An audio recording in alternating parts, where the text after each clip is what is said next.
Hey everybody, welcome to my FitnessGram data analysis that I have created. The schools that I have chosen are within the Bonita Unified School District.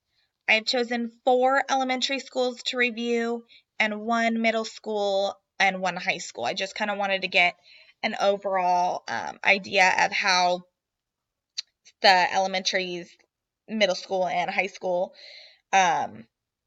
how their data fluctuates. The 2 schools that I actually selected were both elementary schools. Allen Avenue is one that I selected, and this picture right here of their logo has a hyperlink to the data fitness summary at this school. And I also chose Grace Miller Elementary, and this logo right here will link you to their fitness summary as well. Here's a little summary for Grace Miller. The first school that I chose had 443 students, and the majority of enrolled students are Hispanic and white. And I thought that this was really significant here, that this school actually is almost smack dab 50-50 with students that are male and students that are female.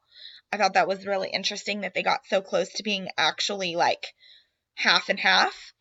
And I chose to analyze this school because this is the school that I work at. And I have hyperlinked this logo, this school's logo.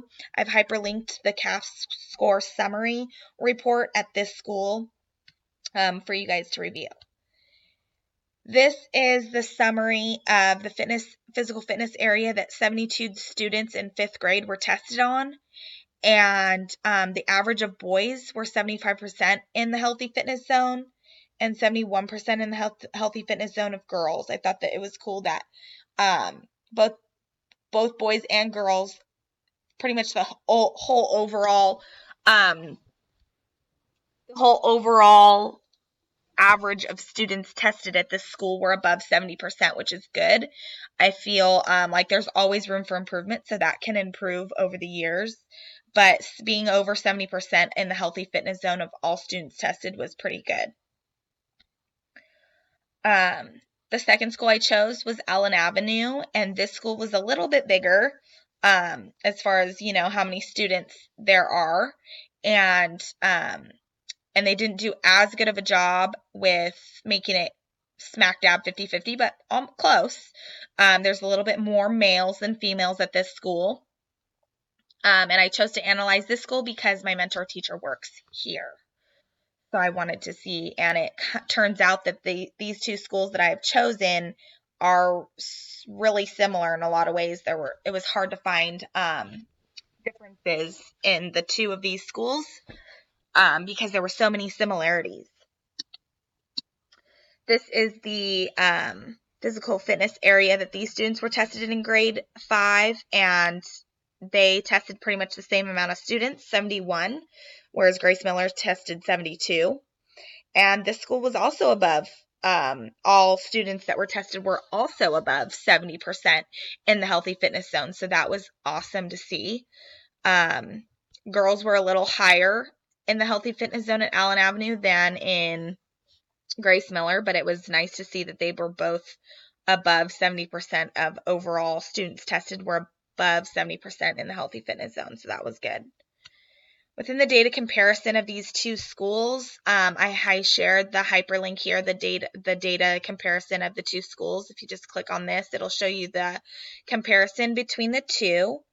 They're very close in the total tested. I noticed that Grace Miller had more students that were a health risk than at Allen Avenue.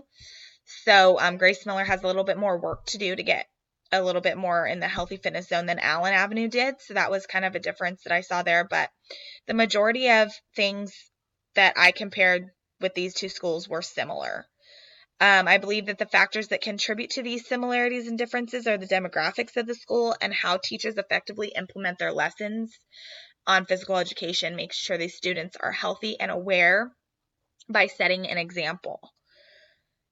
And what I learned throughout doing this FitnessGram data analysis was that it's important to test children based on their physical fitness, But in choosing an effective way to measure this ability is vital. So finding an effective way to measure a student's ability is key to having proper data.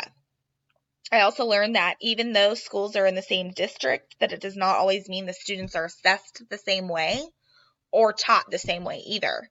So that was something that I learned throughout, researching my school district and the different schools that are within the district I work in. And it's just interesting to see how similar and how different they all are.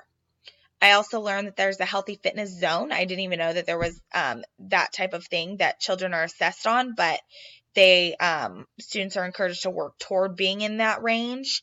And I learned that even though the results are low one year, it does not mean that there isn't room for improvement for the following year. And I will be able to apply this information that I've learned throughout this data analysis research.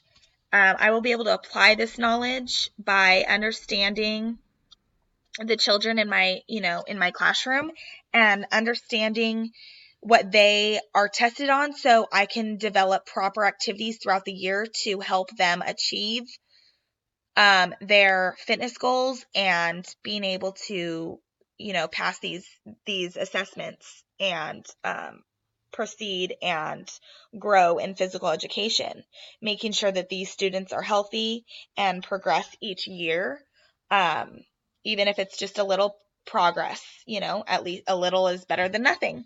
So I learned that it's very important to implement proper information to the kids, as well as being that proper positive role model for them as well. Finally, the resources that I used was the Department of Education. I used the website for DataQuest to find all of these comparisons and the data that I have clipped into this PowerPoint. I used that, and then I also used this eddata.org to create a comparison of the two schools. And then I also went to this website for Public School Review to get a summary of demographics to help me with a little bit more of in-depth demographics of this school. So these were the resources that I used.